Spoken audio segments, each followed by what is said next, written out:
Igbo ekene m unu na-anọkwa ọfụma.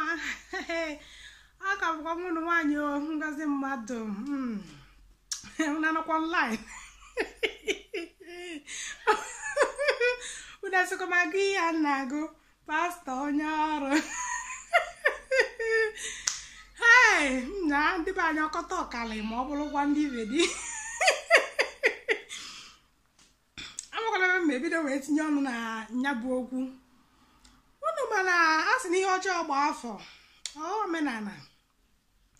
Ọ bụrụkwa taa ka ndị pastọ ya na ndị isi ndị ụka na ndị ọnụ gbagotere n'ụlọ ụka bụcha ndị a na-ejecha ụmụ ozi mago ndị ụmụ ihe ndị a. Ọ taa ka ndị a mebele ife.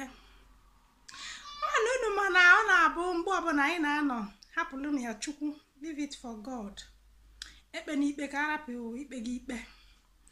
Onye melụ mpụ na alụlụmana ji ala ibi enu maka na ha mana anyị agaghị ekpe ha ikpe maka na anyị achọrọ ka Chukwu kpee anyị ikpe. Adị m agụ saịdị a na Baịbụl.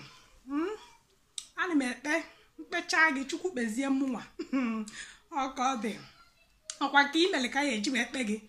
Nya bụ mkpe gị na nke imele Chukwu nwere nke mmele kpee mụ. Ngị nwa n'onwe gị malakwanụ nke mmele ị nwere ya kpee mụ.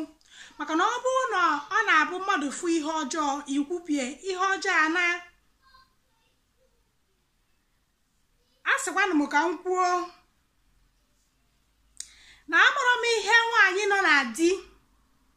Amụrụ m ọ na-abụ ọ bụ na pastọ kọnvinsie ụmụ ihe dịka ụmụaka ka na-etonite okwe m odidi.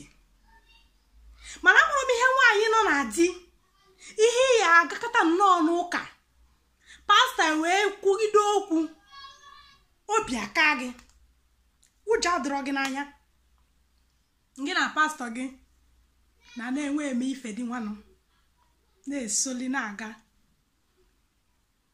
ije imecha anya ụka ọzọ ije n'ụlọ ụka malụ ukwu ọgọdọ na-abụ tukwuru n'oche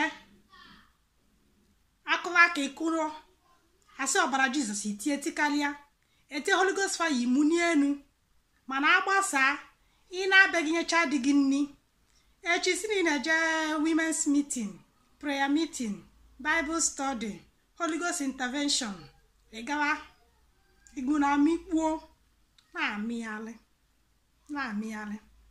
ngwanụ na-amịgide na mmepụta anyị afụgo unu na social media ikuku kwuo afọ ike ọkụkọ anyị afụgo ka pastọ si wee na-agụ unu sensus n'otu na-agụ unu sensus onye agụchara agụọ ibie nwoke ibe m ata afụfụ. Anyanụ unu mara ihe ndị pastọ na-eji alaiki married women bụ maka na anaghị akọrọ ha akụkọ am pregnant. Yes, ha chọrọ ịnụ maka ya akwa m pregnant mba na ha chọrọ ya. Ha chọrọ ndị ọya abụ imecha mụọlụ gị ejiri mụọlụ otu nwoke ọ na-azụ ya bụ nwoke ibe nka nta ka alụ ọ bụrụkwa na ị ma na nwunye gị bụ ndị a na-eje prayer a na-eje ụka na Monday jee na Tuesday jee na Wednesday. Monday bụ prayer meeting, Tuesday Bible study, Wednesday rehearsal, Thursday women fellowship, Friday night ọkachasị ndị night vigil ahụ, Friday night vigil, Sunday asị gị na a na-eje ịzụ ụlọ ụka. Ịmalụ ụmụ gị kpọrọ ha kịta jiri DNA test ọ ya abụọ nwa nke aka abalị ibido n'oge na ọ dọrọkwa mfe ịzụ ụmụaka ibido n'oge jide kpọrọ nwa kponye onye bụ nna ya ọ zụọ ya ị nwekwa n'ego nwee zụọ ndị nke gị zụọ ya ka isi ka ọ hapụ ịbụ ịtacha afụfụ tagide tonigide ihe a nwụọ. Ọ bụrụ na akụ na ụba ya ịkpatara ha nye nwa gị n'aka bụ nwa otu nwa pastọ bụ ya nwunye ọnyịnya mere ndị pastọ ji wee like ndị married women. Ha da-aka akụkọ ụmụ single ndị agabịa pastọ m pregnant gị na onye ha achọghị ịnụ ụdị akụkọ a. Ha na-achọ ebe ha ya bụ ha lichaa eficha ọnụ ha ịma mmadụ.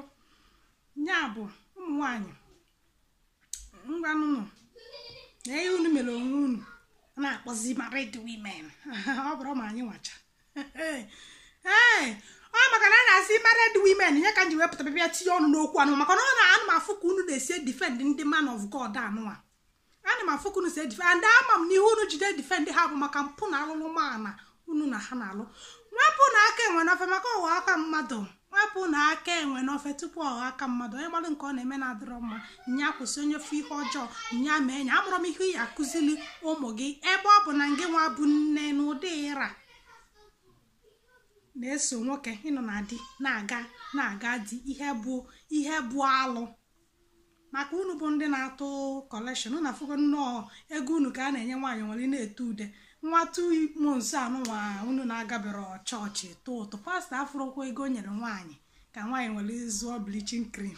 Chineke ihe ekperika biko no mana anyị na-ekwu ka nkwudewe ebe ọ bụrụ na agụpụrụ nya bụ news n'ahịa ọnụ fụ ka pastọ si wee na ịmago ivedi mmetiele gị link ya na the comments na the description box. Ije ebe a nwere ife ndị mba kwụsịrị ịmụ na adị m nsọ ndị nnọkwa adị m nsọ n'ụdị nke m. Unu ji ebe unu nwere ọnụ unu ị na-agụkwa ijili otu onye maka o nwegasịrị ụmụ okwu na-asụcha oyi pastọ a na-ekwu. Amarakwa na ndị pastọ na-akọ ụdị aka